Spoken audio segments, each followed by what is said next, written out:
Agora você é o nosso convidado para uma viagem ao período colonial brasileiro. Nosso destino é a Fazenda Babilônia, em Goiás, uma propriedade do século XVIII, onde uma cozinheira apaixonada por história mantém vivas receitas antigas de dar água na boca.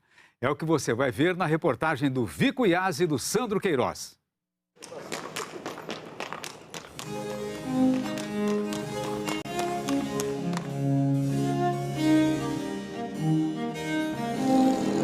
Com suas ladeiras, fachadas e igrejas, Pirenópolis é uma joia do período colonial brasileiro. Fundada em 1727, a cidade passou por vários restauros nos últimos anos e hoje se destaca como um dos pontos turísticos mais badalados do Centro-Oeste. Pirenópolis também preserva velhas tradições culturais como a cavalhada, uma representação de uma batalha histórica entre mouros e cristãos que ocorre todos os anos por aqui. No campo, a atividade mais importante é a criação de gado. Foi nesse cenário que conhecemos a tal propriedade famosa na região, a Fazenda Babilônia, que é tombada como patrimônio histórico. Quem nos recebe por aqui são os donos, seu Toninho e Dona Thelma Machado.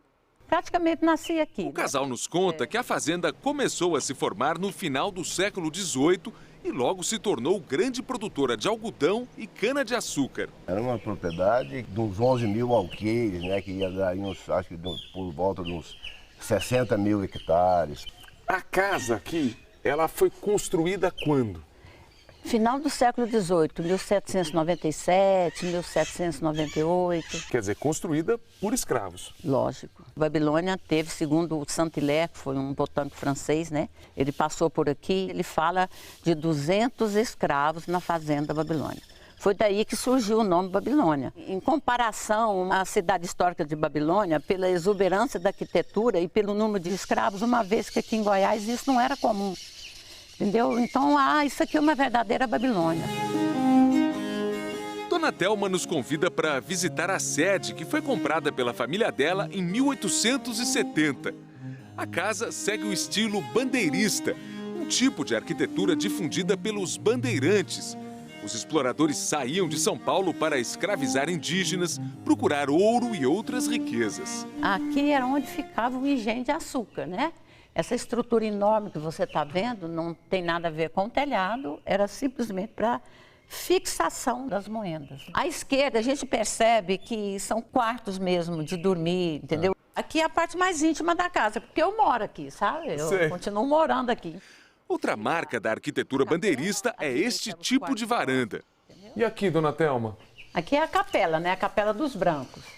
Que beleza! É, muito bonito. Você vê ali a imagem de Santana, né? E São Joaquim. O que eu acho interessante aqui, que chama muita atenção, porque você vê muito detalhe aqui que se remete à cultura africana. Aqueles espelhinhos pendurados é para espantar maus espíritos, espantar mal olhado. Ali também você observa, é a lua da prosperidade. Isso é um símbolo também islâmico. Porque o Brasil teve muitos escravos islâmicos, né? Quer dizer, um sincretismo aqui na capela. Total, é o Brasil, entendeu? No entorno da casa, Dona Thelma mantém uma criação de porcos ao ar livre e um pouco de pato e galinha caipira. Curioso é que toda vez que ela alimenta as aves, acaba chamando a atenção de outro animal que também gosta de milho. Gaieiro, você estava aí, né, Gaieiro? E eu não vi. Esse é um boi carreiro, tá, gente? Ele é o boi de guia, tá? Do carro de boi. Do carro de boi. E a principal fonte de renda da Babilônia vem do gado de corte.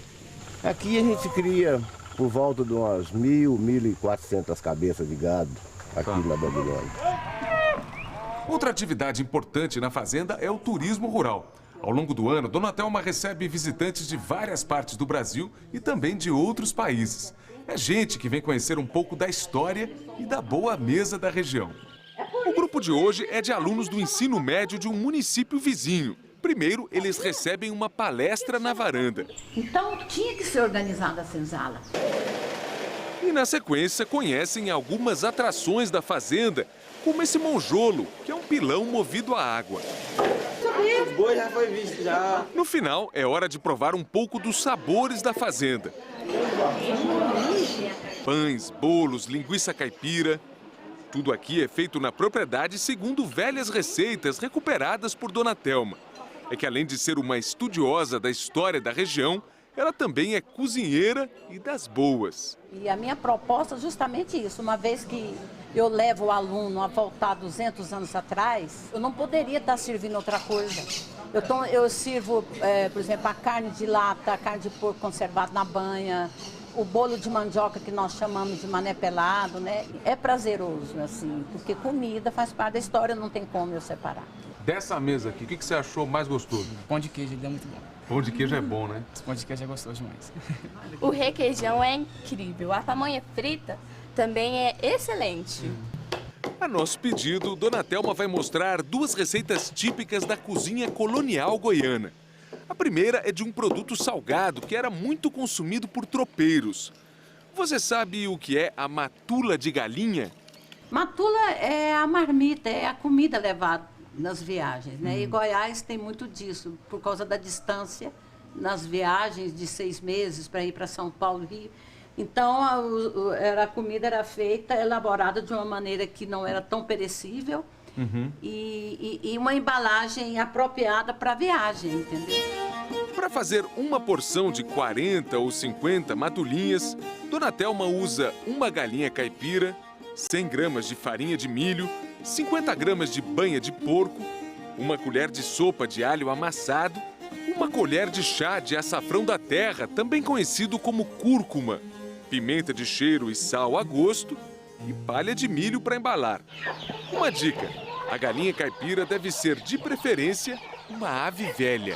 Uma que a galinha velha ela já não tem tanta utilidade na fazenda, porque ela já parou de botar. E outra que ela tem mais gordura. Então, quando você olha aqui, por exemplo, isso aqui é banha de galinha. Saborosíssima, assim.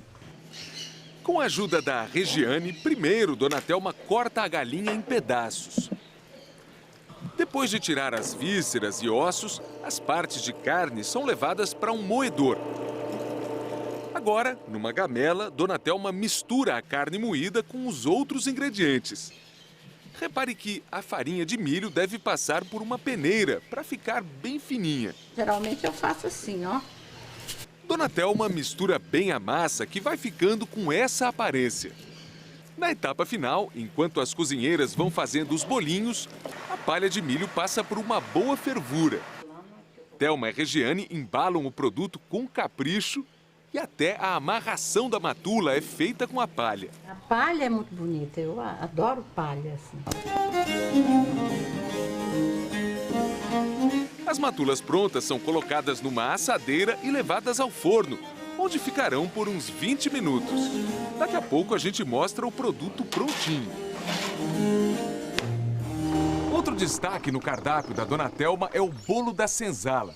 A receita é muito antiga, típica dos engenhos do período colonial.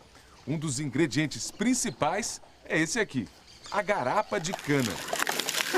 Eu digo que é uma receita que surgiu na senzala, né, pelos escravos. Foi uma adaptação dos ingredientes que eles tinham acesso. Daí surgiu o bolinho da senzala.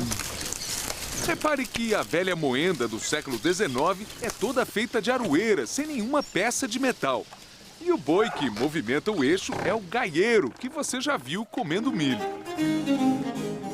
Para fazer o bolo da senzala, a Dona Thelma utiliza 1 litro de garapa de cana, meio quilo de fubá de canjica, que é um fubá mais fino, 2 xícaras de farinha de trigo, meia xícara de açúcar, 1 colher de sopa de fermento, 1 copo de leite, 100 gramas de manteiga, um pouco de cravo e canela em pau e algumas folhas de bananeira.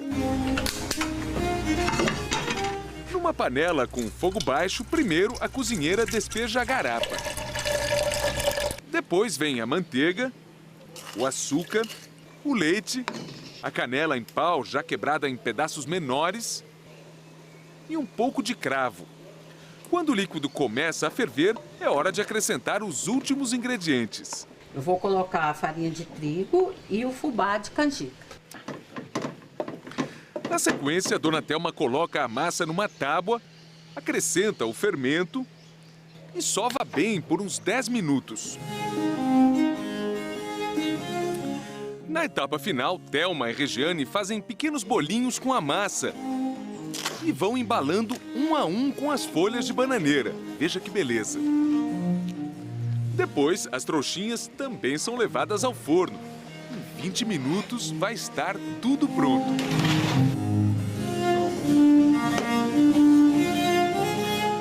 Bom, a Dona Thelma preparou aqui essa mesa bonita com algumas das principais receitas da fazenda. Tem o bolo da senzala, que acabou de sair do forno, a matula de galinha, que a gente viu ser preparada, carne de rendenho, uma mistura de carne de boi com carne de porco. Sim, agora vamos experimentar, né? Essa é a parte Vamos começar pela matula de galinha, pode ser? Vamos lá. Você corta aqui você pode abrir assim, ó.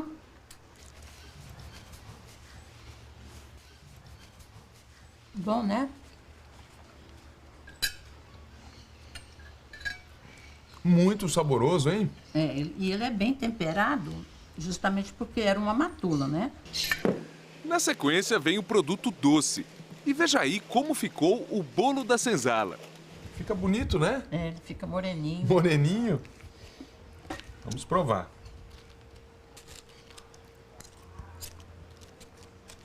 Muito saboroso. Sim, é o sabor do Brasil colônia, né? Dona Thelma explica que, no passado colonial, a mesa farta das fazendas de Goiás tinha também o objetivo de estimular a conversa com os visitantes, que muitas vezes vinham de longe. Então, naquela época, a notícia acabava vindo através dos tropeiros, através dos bandeirantes. Então, o goiano ele sempre montava uma mesa ampla e farta, porque quanto mais comida houvesse, mais histórias seriam contadas. Para a senhora, o que quer dizer, assim, manter vivas essas receitas? Eu valorizo muito isso, que é a sua identidade. É a alma da gente. Essa riqueza, né, cultural. É uma riqueza.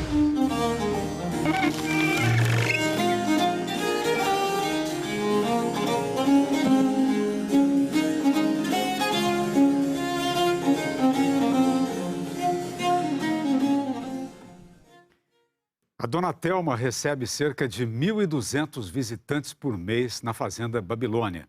80% deles são estudantes de várias regiões do Brasil.